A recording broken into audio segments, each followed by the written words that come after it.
Mr. Wiegmann, you talk about inspiration. How can we inspire a new client?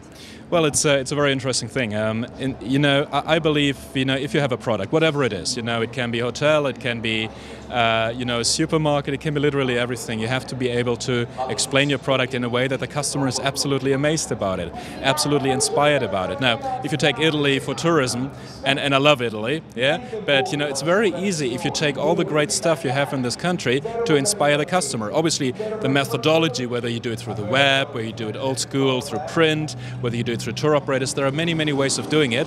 But to tell a story, to inspire someone, shouldn't be a problem. You said that the new continent is Africa for traveler. Why?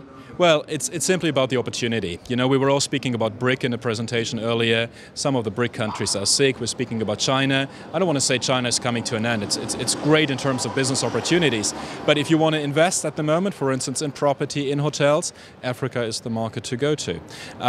Is it always safe to invest there? There are countries where it's definitely not safe. There are countries I personally would not do business in. But what we see from the African market is absolutely amazing. And I would like to encourage Italian companies to look after Africa, not just as a secondary market, but from a strategical perspective, to put them into their focus and to really see if there is a market for the Italian products as well.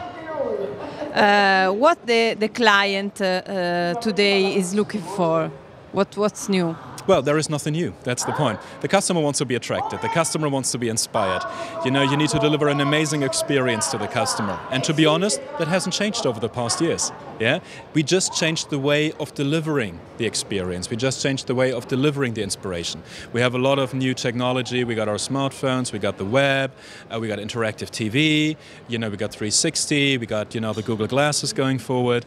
But at the end of the day, it's the same inspiration. You just deliver it in a different way. So I wouldn't take too much of an academic approach. Yeah, just continue what you're good at and inspire the customer. And the second thing is the media you do it through. Today, everybody talk about Google, the new hotel finder. What do you think about? Well, we were one of the first ones to work with Google about 2.5 years ago on Hotel Finder. We thought, if a big company like Google is doing, something in the hotel space, we clearly want to be part of it. Now, the great advantage that Google has is once you're in the booking process, Google directs you directly to the hotelier's website. So that is a big, big advantage, for instance, for local hotels in Italy to attract the business to their own website. And the next time, deliver a great experience for the customer. And the next time the customer comes back, they book directly with the hotel. Last question, what are the principal travel trends today? In terms of technology or in terms of... I don't know. Okay, all right. Well, I mean, there is a lot. Clearly mobile that we're seeing. There is a lot of travel that is shifting to mobile. I'm personally using mobile for travel, less for booking. It's more for research. It's like when you arrive at some place, you want to look up a hotel, you want to look up a restaurant. Clearly social media in whatever it means, including reviews, including what TripAdvisor does. Clearly that is something that you need to look after. And then what I said about augmented reality before, which sounds like future, or a bit like too futuristic. Actually, it isn't. I made the example of the website of the Copenhagen airport. They really guide the customer through augmented reality, and it's something that should also Italian service providers, Italian hoteliers should look at.